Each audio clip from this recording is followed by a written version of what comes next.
कि गैर राजनीतिक, गैर धार्मिक, वो जो बामसेफ के बाद में जितने टुकड़े हुए, उन्होंने अपनी बात को नहीं रखा और कुछ समय बाद वो राजनीतिक भी हो गए और कुछ समय बाद वो धार्मिक भी हो गए। अब वो धर्म के नाम से ही पैसा इकट्ठा करते हैं और राजनीतिक पार्टी के नाम से भी, क्योंकि उनका धंधा सामाजिक से नहीं चल पाया, उनको ज़्यादा पैसे चाहिए थे, तो सरकारी कर्मचारियों से होता हुआ उनका सारा राजनीतिक और धार्मिक हो गया। ये झूठ बोला उन्होंने। अगर वो पहले ही कहते कि हम राजनीतिक भी जा सकते हैं, हम धार्मिक भी जा सकते हैं, तो लोग जो इनको जाना है वो जाए ना जाए, पर लोगों का यकीन नहीं टूटता है। पर वहाँ उन्होंने लोगों का यकीन तोड़ दिया। जाना बुरी बात नहीं है, राजनीति है तो करिए, धर्म है तो जो आपको मजहब और पंथ अच्छा लगता है जाइए, भारत का संविधान है, स्वतंत्रता देता है। पर आपने जो कहे, जो आपके वर्ड्स थे, जो आप स्पीकिंग कर रहे थे, जो लोगों को भरोसा दिला रहे थे, उससे लोगों का भरोसा टूट गया। अरे ये तो झूठ बोलते हैं, ये तो गैर राजनीतिक और गैर धार्मिक से धार्मिक भी हो गए, राजनीतिक भी हो गए, तो इनका भरोसा नहीं है कि आगे ये क्या करेंगे क्या नहीं करेंगे। सामाजिक काम के अंदर, खास तौर से संघ के अंदर, अगर एक भी डिसीजन गैर भरोसे का हो गया, एक भी बात जो कही है आपने और वो संघ को बिना बताए, बिना पास कराए आपने बदल दी, आपने अपने फंडामेंटल नियम तोड़ दिए, आपने अपना विनय जो आधारशिल है खुद ही बंद कर दिया।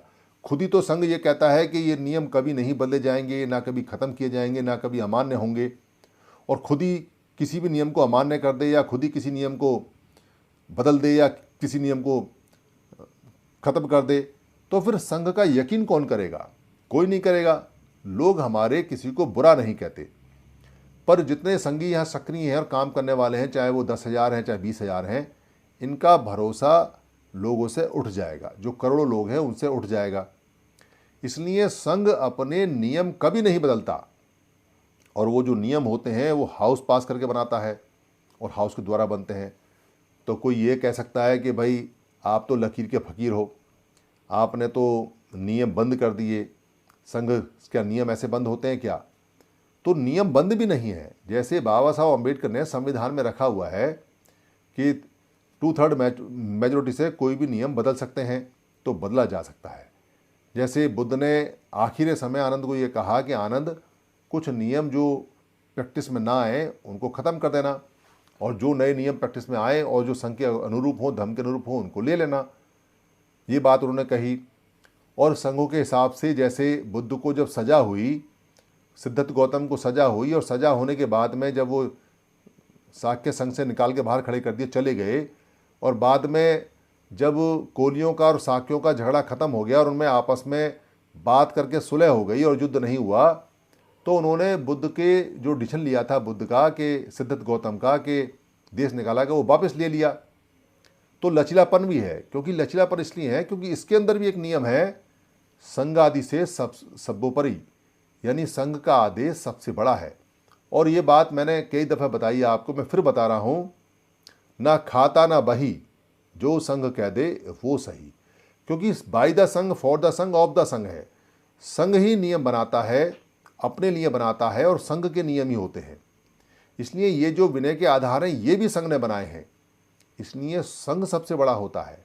संविधान का जो प्रियम्बल है वो कहीं आसमान से नहीं आया है, उसको प्रियम्बल को बनाने वाला भी संघ है, और जो फंडामेंटल राइट हैं उनको बनाने वाला भी संघ है, और वो संघ के द्वारा हैं और संघ के लिए हैं और संघ के हैं। इसलिए वी द पीपल, हम भारत के लोग हर चीज़ से बड़े हैं। इसलिए ये कहावत है, और इसको गांठ बांध लीजिए, ना खाता ना बही, और जो संघ कह दे वो सही। ये दुनिया में चलता है। इसलिए संघ सबसे ऊपर होता है, और वो खुद अपने नियम बनाता है, जो अपने लिए बनाता है और खुद कहता है कि ये नियम हमने बनाए हैं, अपने लिए बनाए हैं, और ये मान्य हैं, और ये सर्वोपरि हैं। सर्वोपरि मतलब खुद नियम बनाता है और खुद के लिए कहता है कि नियम ऊपर हैं, यानी कि अपने बनाए हुए नियमों को अपने से भी ऊपर रख के वो चलता है। ये संघ की खास बात है। और संगठनों की क्या खास बात है? संगठनों में जो नियम बनाते हैं वो व्यक्ति नियमों से ऊपर अपने को रखते हैं, ये उल्टा नियम है वहाँ पर। और यहाँ व्यक्ति जो सारा समूह बनाता है फिर उसको पालन करता है, उसके लिए मरता है और जीता है कि ये मेरे संगादी शेष हैं, इन पे मैं जीऊँगा, इन पे मैं मरूँगा। इसलिए ये जो बंडल बंधा हुआ है, जो विनंधति की होती है, यानी रैप होता है सारे सारे नियम, और विनय के चारों तरफ ये नियम लपेट के एक आधार स्तंभ मौजूद बनता है, इस पर प्रहार किए जाते हैं तो कैसे किए जाते हैं? या तो इसकी रस्सी को ढीला करने की कोशिश की जाती है जो बंधी हुई है। क्या ढीली करने की कोशिश की जाती है?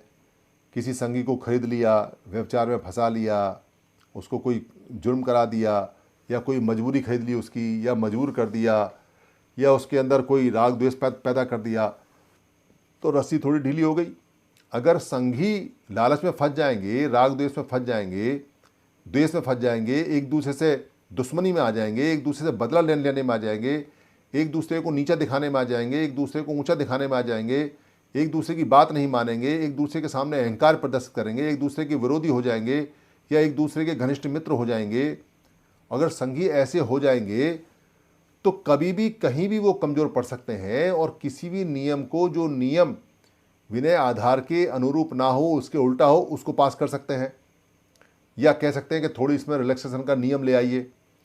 जब भी संघ खराब हुए हैं, उनके जो नियम है, आधारभूत नियम है, या तो वो थोड़े से बदले गए हैं, या कोई रस्सी ढीली गई है, या उसमें लालच पैदा करके वो कमज़ोर किए गए हैं, या उस पर कोई ऊपर से जामा पहना दिया गया है, या उन सारे नियमों को बदल के कोई और नियम उसी रूप में रख दिए गए हैं। ये सबसे ज़्यादा खतरनाक है कि वही नियम रूप बदल के सामने रखे जाए।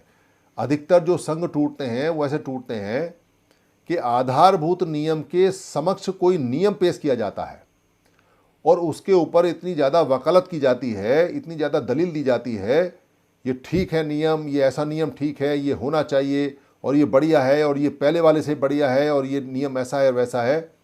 और उस समय जो लोग सोच नहीं पाते और मेहनत नहीं कर पाते, वो गलती से नियम पास कर देते हैं ये सोच के कि उससे अच्छा है। पर नियम पास कराने वाला जानता है कि वो कौन सा नियम पास करा के इसको कहाँ इस्तेमाल होने वाला है, कौन सा विनय पास करा के कहाँ इस्तेमाल होने वाला है।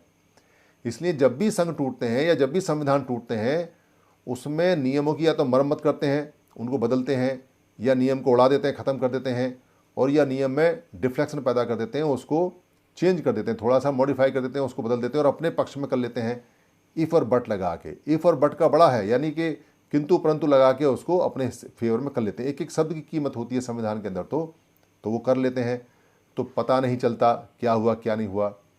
एक यहाँ बताया जाता है, मुझे नहीं पता कि वो बात सच है या गलत है, पर बताते हैं कि बाबा साहब अम्बेडकर जब जो शेड्यूल ट्राइब है उनको रिजर्वेशन की बात कर रहे थे, तो उन्होंने लिखा भील मीना। तो भील मीना एक शब्द था और किसी ने कॉमा लगा दिया, भील अलग कर दिया, मीना अलग कर दिया। तो आज जो राजस्थान में जो मीनाओं को मिलता है, वो मीना अपने आप को अप्रकाष्ट बोलते हैं, बड़ा आदमी बोलते हैं, जमींदार बोलते हैं, वो अपने आप को मानते ही नहीं, और सारा रिजर्वेशन पूरे देश का उन मीनाओं को मिलता है। बताते तो ऐसा है कि बाबा साहब ने भील जो लोग थे जंगलों में रहने वाले, भील मीना को दिया था, पर मीना ये ले गए लोग, नाम बदल बदल के मीना लगा लगा के ले गए। पता नहीं ये बात सच है या खराब है, पर एक एक कौमा बिंदी का असर चारों तरफ होता है, इसमें कोई शक नहीं है। तो इसलिए यहाँ जो ये 10वां नियम है हमारा, ये 10वां नियम 9 नियमों को लपेट के मजबूती से रखता है। संघ में अब या बाद में, देखो ये सारे लोग जितने भी हैं ये अजर अमर तो है नहीं, इनमें से कुछ लोग मर जाएंगे, कुछ रहेंगे, कुछ नए आते जाएंगे, संघ चलता रहेगा, वो तो रुकता नहीं। तो अब या बाद में जब कभी भी इन 10 नियमों को कोई छेड़े, या इन 10 नियमों को कोई बदले, या इन 10 नियमों को ख़त्म करने की बात करे, या इनमें से कहे कि ये नियम ठीक नहीं है, ये नियम क्या है क्या नहीं है, तो बेहतर होगा कि उस पर चर्चा ना की जाए, बेहतर होगा कि उसको छोड़ दिया जाए, बेहतर होगा कि उसको 10वां नियम बता दिया जाए। जब तक कोई भारी इमरजेंसी ना आ जाए, जब तक पूरे संघ को ये ना लगे और 100% संघ को ये ना लगे कि अब ये ऐसा होना चाहिए, तब तक नियम को छेड़ा नहीं। क्योंकि आधार स्तंभ को सबसे पहले चोट मारी जाती है। जो शातिर बदमाश होते हैं, जो संघों को तोड़ते हैं, सबसे पहले आधारभूत नियमों में सेध लगाते हैं। जैसे संविधान में आपने देखा होगा, वो धर्मनिरपेक्ष जो शब्द था, उसके प्रियम्बल में उसको पंथ निरपेक्ष कर दिया गया। और भी कई सारी चीज़ें हैं, पर जो चीज़ उसमें जोड़ने की थी वो जोड़ी नहीं। उसमें जो हमें जो इसकी जो पैसे वाला जो हिस्सा था कि सबको बराबर पैसा मिलना चाहिए, और जितने भी देश में नागरिक हैं उनको एक सुरक्षा मिलनी चाहिए कि उनको पैसा मिले, उनको पेंशन मिले, उनको बेरोजगारी भत्ता मिले, यानी जो सुरक्षा थी, आर्थिक सुरक्षा थी, उसमें आर्थिक सुरक्षा का जिक्र नहीं है। उसमें जो सामाजिक सुरक्षा थी, जिसमें कास्ट सिस्टम खत्म होना चाहिए, उसका जिक्र नहीं है। बस राजनीतिक सुरक्षा रह गई हमारे लिए। तो वो चीज़ें सारी की सारी एक एक करके लोग उसको तोड़ते हैं, फोड़ते हैं, और ये प्रक्रिया लगातार चलती रहती है। इसलिए सावधान रहना है और हमेशा अपने संघ को प्रोटेक्ट करना है, बहुत वाइजली काम करना है। 10 के 10 गोल्डन नियम लगभग पूरे हो गए हैं, दोबारा से हुए हैं।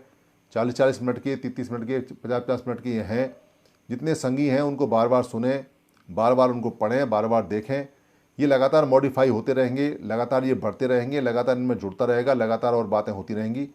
क्योंकि कोई भी चीज़ जो संघ की है वो कोई छोटी नहीं है, वो बहुत बड़ी बड़ी हैं। और संघ का जो पूरा चैप्टर है वो बहुत कमाल का और बहुत बड़ा है। सारी दुनिया में जो लोग संघ को समझ गए वो जीत गए, और जो लोग संघ के शब्द को भी नहीं जाते हैं वो गुलाम हैं। कहीं पर टट्टियाँ उठा रहे हैं, कहीं पर चमड़ा काट रहे हैं, कहीं पर बकरी चला रहे हैं, कहीं पर खेत में पानी लगा रहे हैं, कहीं पर रिक्शा चला रहे हैं, कहीं सड़कों पर भीख मांग रहे हैं। जो संघ को नहीं जाने उनकी ये हालत है, और जो संघ को जान गए वो बड़े बड़े अफसर हैं, बड़े बड़े इंडस्ट्रियलिस्ट हैं, बड़े बड़े नेता हैं, बड़े बड़े लोग हैं, बड़ा बड़ा काम कर रहे हैं। उनके पास सारी चीज़ें हैं, सब पैसा है, सारी सुरक्षा है, सारी ज़मीनें हैं, सारी इंडस्ट्री है, सारी पावर है, सारे नियम हैं, सारे कानून हैं, सारे अस्पताल हैं, हर चीज़ उनके पास है। इसलिए अगर आपने हर चीज़ प्राप्त करनी है तो सिर्फ हर चीज़ प्राप्त करने का एक रास्ता सबसे आसान है, और वो है सांघिक होना, संघ में आना, संघ में जुड़ना। जो जुड़े हैं वो मज़े ले रहे हैं, जो जुड़े हैं वो जीते हैं, जो जुड़े हैं उनके बच्चे ऐश कर रहे हैं, जो जुड़े हैं उनके बच्चे विदेश में पढ़ रहे हैं, जो जुड़े हुए हैं उनके पास पैसे ही पैसे हैं, जो जुड़े हुए हैं उनके पास सारी ज़मीन है, जो जुड़े हुए हैं उनके पास सारी इंडस्ट्री है, जो जुड़े हुए हैं उनके पास सारी शिक्षा है, जो जुड़े हुए हैं उनके पास सारी नॉलेज है। और जो नहीं जुड़े हैं वो धक्के ही खा रहे हैं। इसलिए अगर धक्के नहीं खाने हैं और हर चीज़ प्राप्त करनी है तो जुड़े और जीतें। जो जुड़ेंगे वो जीतेंगे। मेरे इस वक्तव्य में अगर कोई कमी या किसी को कुछ खराब लगा हो तो मैं उससे माफ़ी मांगता हूँ। संघ मुझे माफ़ करे, संघ मुझे माफ़ करे, संघ मुझे माफ़ करे। जय भीम, नमो बुद्धाय।